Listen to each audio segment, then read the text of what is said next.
In September 2019, 40-year-old Steven Weber Jr. and his girlfriend Kenesha Antoine went on a vacation to Pemba Island. Steven had been dating Kenesha for a while by this point and had planned to propose to her during this trip. What neither of them knew, however, was that the happiest trip of their lives was about to turn into an irreversible tragedy. The groundwork for this tragedy was laid when the two arrived at the island and checked in to stay at the Manta Resort just off the coast. It had a nice, uninterrupted view of the ocean, as well as a roof area to relax and enjoy the tropical weather. However, the most important feature of this resort was the underwater room, which offered a 360-degree view of the marine life surrounding the resort. This room served as the whole idea behind how Steven had planned to propose. He put on swimming goggles and dived down to one of the windows in this room, prompting Kenesha to begin recording. He then unrolled a paper note inside a Ziploc bag and pressed it against the window. It read, "I can't hold my breath long enough to tell you everything I love about you, but everything I love about you, I love more every day." He then flipped the note, and on the other side was a marriage proposal for Kenesha, reading, "Will you please be my wife?" Oh, it's so cute.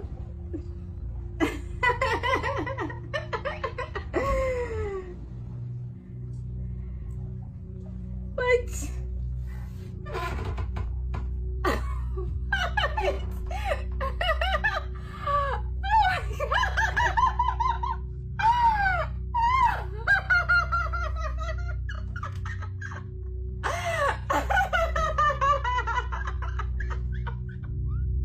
He'd also showed the wedding ring he'd brought for this occasion before swimming up to hear Kenesha's response. At this point, Kenesha stopped recording and rushed to the surface floor, eager to give her answer. But once she looked outside, instead of a smiling Steven, she saw nothing.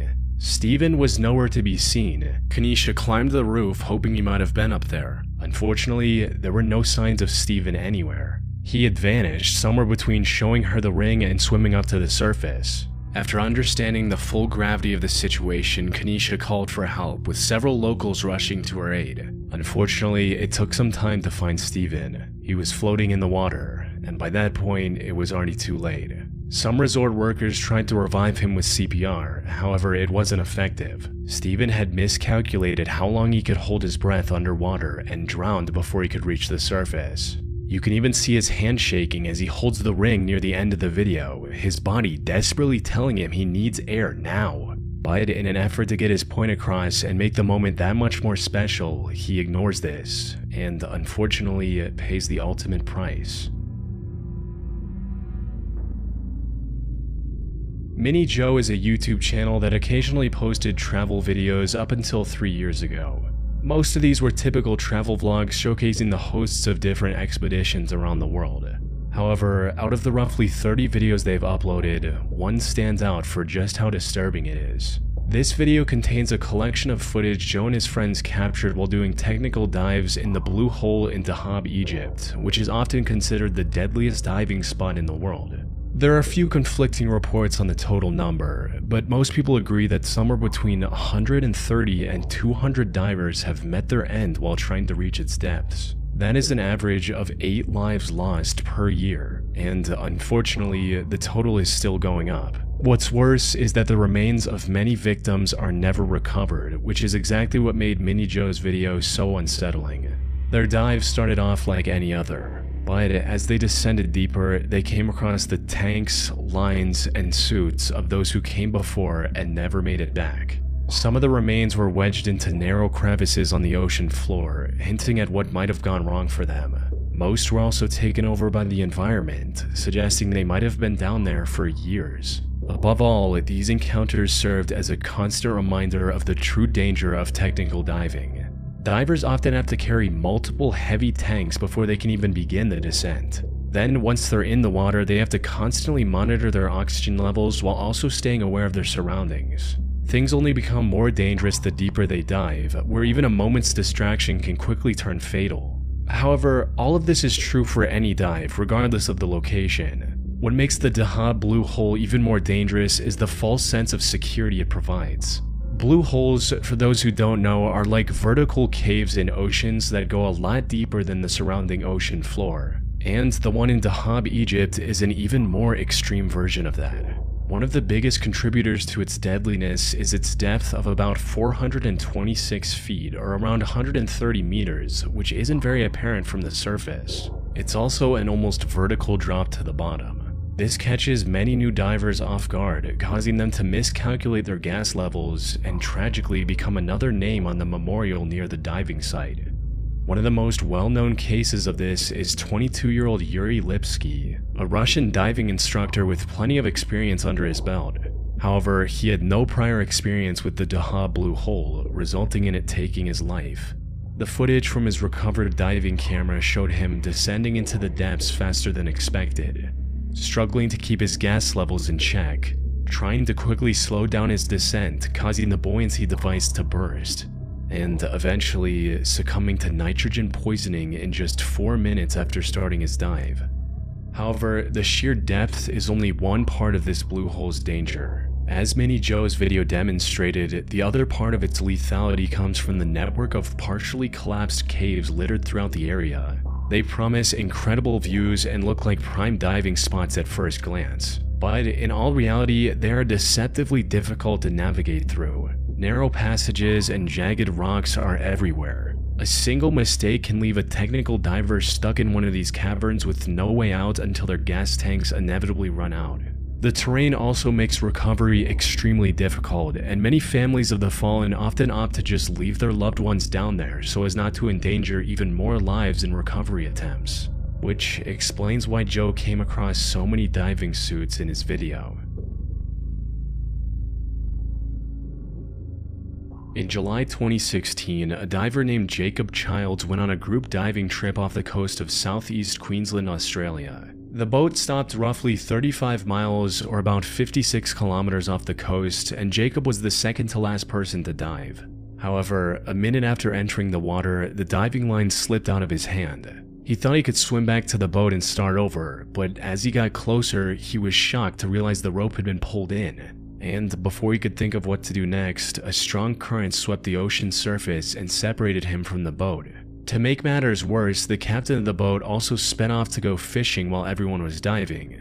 By the time the other divers got back to the boat and realized Jacob was missing, he was already completely out of their view, leaving him stranded in the middle of the ocean 35 miles from the nearest piece of land. That said, the distance from land was the least of Jacob's worries at that moment. For starters, the water around him was nearly 20 degrees Celsius, which is about 68 degrees Fahrenheit.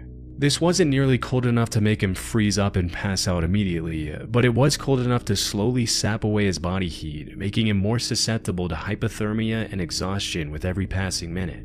It was also late in the afternoon and the sun was about to go down, meaning it was only going to get worse. After a while, a rescue plane flew above him twice, but it didn't see him. And this was while it was still bright and the inflatable indicator was visible from quite a distance. He knew that once it got dark, his chances of being rescued would drop to almost zero. Well, the sun's going down. If the sun goes down, they won't do nothing. That's a wrap on old Jakey, I guess. Unfortunately, there was nothing Jacob could do at that moment but wait and continue recording what possibly could be his last message to his family. Identifying the right direction and then swimming for over 35 miles would have been next to impossible. If he had taken it upon himself to try and reach the coast, he would have likely exhausted himself and drowned partway through. He did try to follow a fishing boat he saw in the distance, but quickly realized that he wouldn't be able to get close enough to get its attention, leaving him feeling dejected. Way too far for me.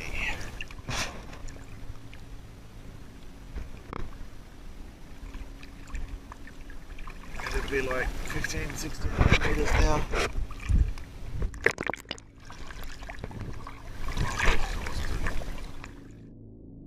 Besides, swimming too far from his original location would have also reduced his chances of being saved, since rescue teams would no longer know where to look. As the sky got darker and the rescue plane failed to spot him multiple times, the frustration was beginning to set in. There's a plane coming back. There's a rescue boat way over there. helpful. That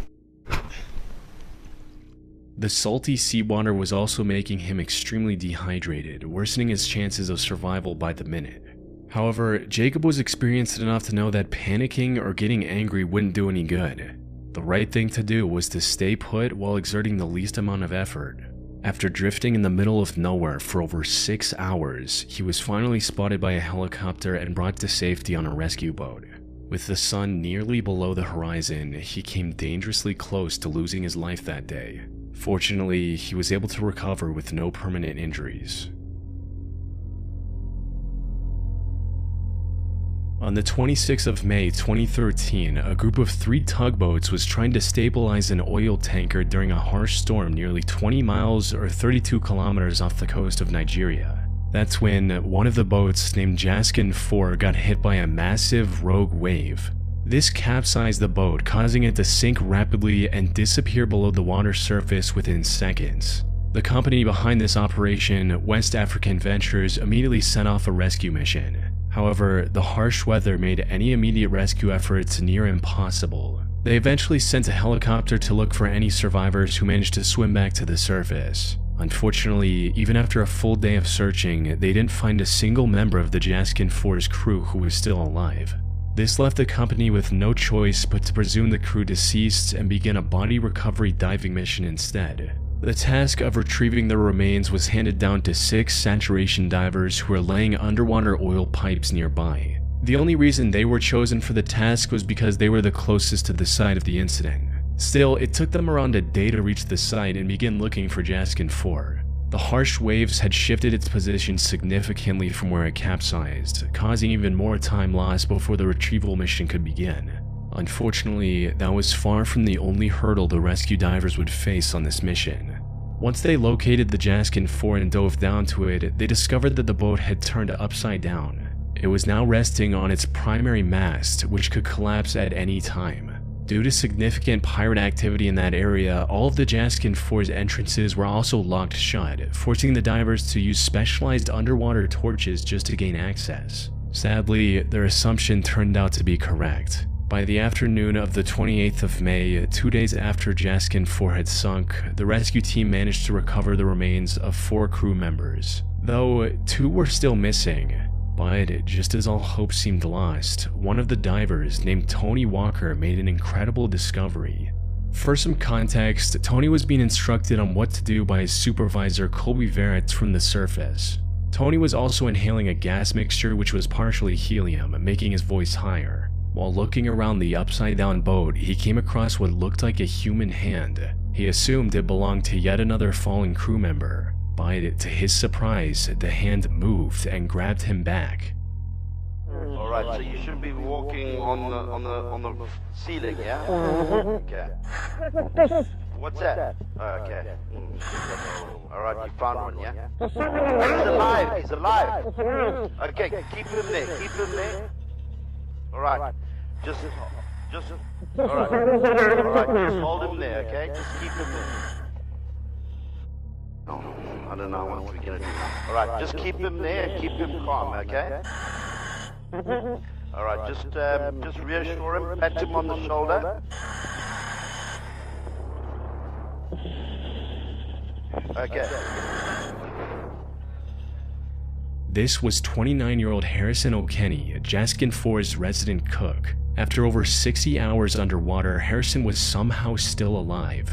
He also seemed quite aware of everything that was going on around him and remained calm to help the rescuers do their job. Apparently, Harrison was in the bathroom when the boat capsized. He tried to rush to the emergency latch, but water rushed in and trapped the crew inside. To his knowledge, Harrison was the only one who managed to survive after creating a makeshift indoor raft from plywood, cardboard, and a mattress. After finding him, rescuers gave him fresh water and a harness to keep him close. However, the divers knew they didn't have much time to plan a proper rescue mission. You see, the air pocket Harrison was in was about to run out, likely in less than an hour. Harrison could end up suffocating if they didn't act quick enough. On the other hand, they couldn't just strap him into a rope and pull him back to the surface. He had already spent over 2.5 days in an extremely high-pressure environment. Taking him to the surface too quickly could have caused decompression sickness, which in extreme cases can also be lethal. Fortunately, due to their job of installing underwater oil pipes, the divers were uniquely equipped to deal with these exact issues. More specifically, they had a pressurized diving bell attached to the vessel, which they put Harrison in after consulting a doctor. Had this been a standard diving crew with regular scuba gear, they wouldn't have had anything to keep Harrison alive. Once back on the surface, he also had to spend some more time in a decompression chamber to avoid decompression sickness, and was fairly okay after that.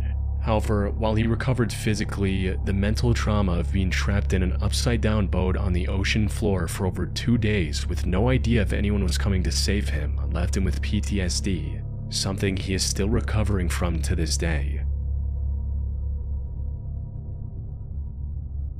On December 13, 2013, YouTuber Kodiak Thunder uploaded a video showing a near-death experience he had while diving. Unlike many other divers, Kodiak's motive wasn't to just dive as deep as he could or reach some underwater landmark. Instead, his diving sessions were more about catching fish and crustaceans by hand or with the spear gun. But while chasing a lobster, he swam too far into an underwater cave. He managed to catch the lobster he was after, but when he turned around, he had no idea how to get out.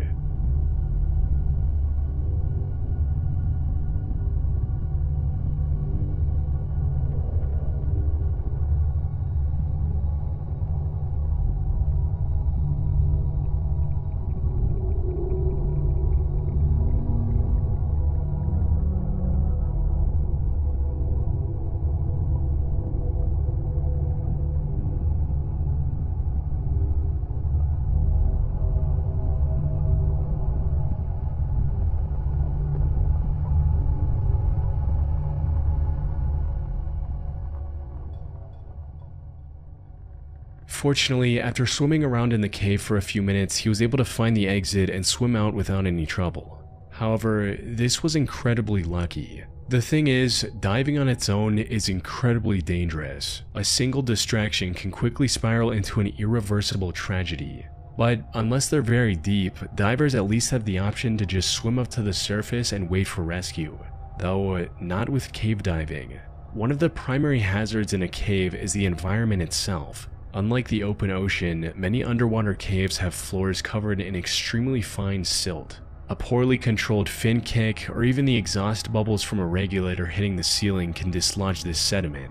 This creates a silt out, a condition where the water's visibility drops to absolute zero instantly. Divers' high-powered lights become useless, and in some extreme cases, the diver can't even see their own hands, let alone their surroundings. This also makes them unable to see their gauges or the guidelines. In short, they no longer know where they're going, where they're supposed to go, or whether they're getting the right gas mixture. At best, they can keep swimming and hope the cave is straight enough to eventually lead them away from the murky water. But if they can't monitor their gases, nitrogen poisoning can become a serious problem. It impairs both their cognitive and motor function, leaving them to take their final breaths in the cave unless someone is there to rescue them. Even then, rescue isn't always an option. Many underwater caves are extremely narrow, and with tanks and other essential gear, navigating these tight spaces becomes even harder. In most cases, there isn't even enough room to turn around, so if one diver passes out, the others can get trapped behind them and lose their lives there as well. One of the most well-known cases of this exact scenario happened on February 6, 2014, when a team of 5 Finnish cavers visited Norway to go cave diving through Plura Cave. All 5 of them were veteran cave divers and knew exactly what they were doing. They even had mapped out the exact route they planned to follow. However, as they were crossing the narrowest section of the cave, the cylinder of one of the divers got stuck, preventing him from moving forward and blocking the others behind him. The chaos of the situation resulted in 2 of the divers panicking, failing to monitor their gauges, and passing away within minutes. The other 3 barely made it out alive as well. One had to squeeze past the stuck diver by removing his gear and swimming the rest of the way, gasping for air from tiny pockets along the ceiling. The remaining 2 had to turn back and exit through the original entrance with almost no air left in their tanks. The fact that any of them made it out alive was nothing short of a miracle, highlighting the true horror of underwater cave diving. Because when things go even slightly wrong during a cave dive, even the most experienced and well-prepared divers can struggle to survive.